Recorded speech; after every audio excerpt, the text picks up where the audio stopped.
Bigger than an Escape, but smaller than an Explorer, the Edge is Ford's midsize crossover utility. Now, when this vehicle was first introduced for the 2007 model year, it was something of an innovative product for the company. You see, it was one of their first vehicles to launch with the brand new 3.5-liter Duratec V6 engine. Now, fast forward to 2011, the Edge was pretty significantly refreshed, and it was the first vehicle to get My Ford Touch. Then again, lightning strikes twice. In 2012, it was also one of the first vehicles to get the company's new 2-liter EcoBoost turbocharged 4-cylinder engine. It's something of an innovative vehicle for Ford, but is it still cutting edge in 2013, or is it about as sharp as a balloon animal? Well, let's find out.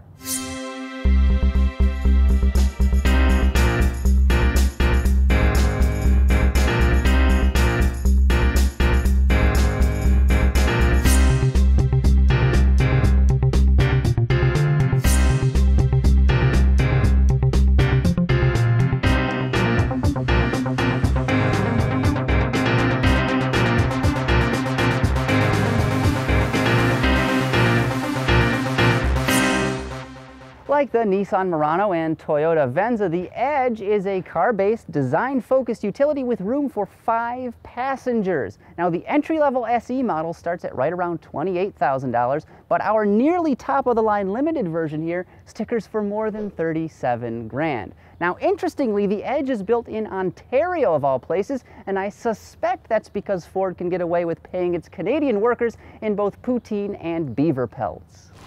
With its back seats folded, the Edge offers about 69 cubic feet of storage space. That's almost identical to its primary rivals.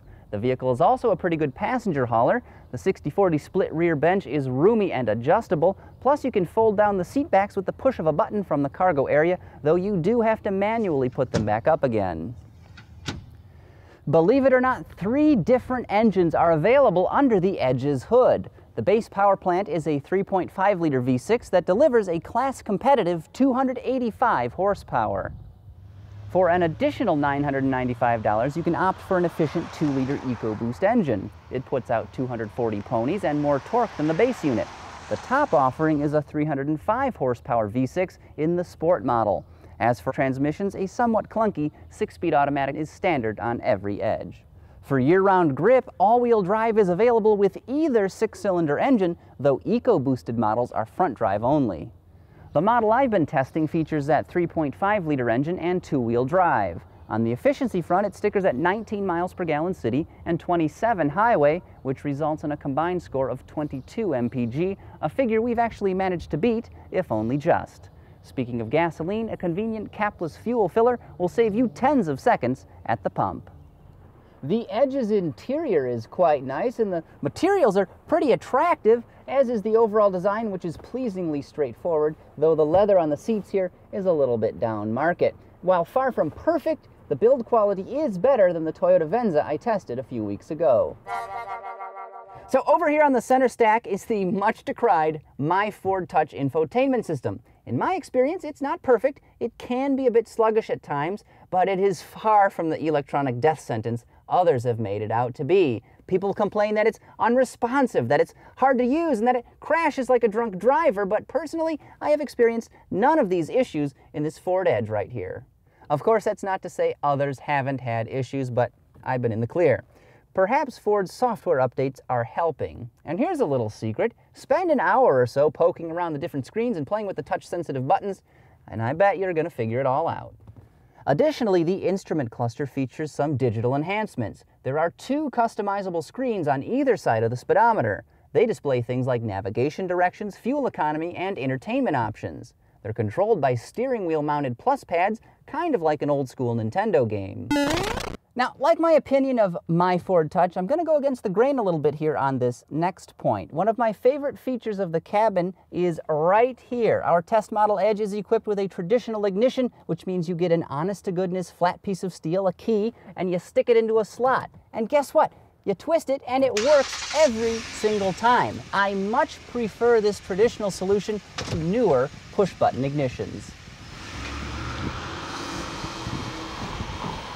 So, Put it in drive and the Edge delivers a decidedly average on-road experience. Nothing about it really stands out, which isn't necessarily a bad thing. It's quiet, it's smooth, and quite responsive, but the steering is duller than a rusty hammer, and forward visibility can be hampered by these fat-bottomed A-pillars. To sum it all up, your mother would love it.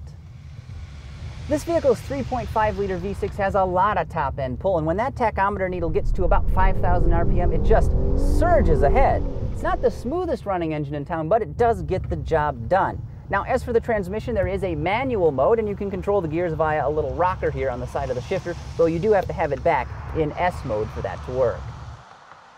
So, after more than half a dozen years on the market, has Ford's Edge lost its edge, or is this still an important product for the Blue Oval brand?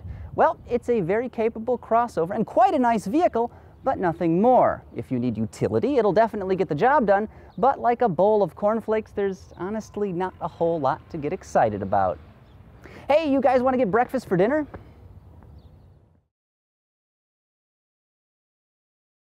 For more on this review and others like it, visit autoguide.com.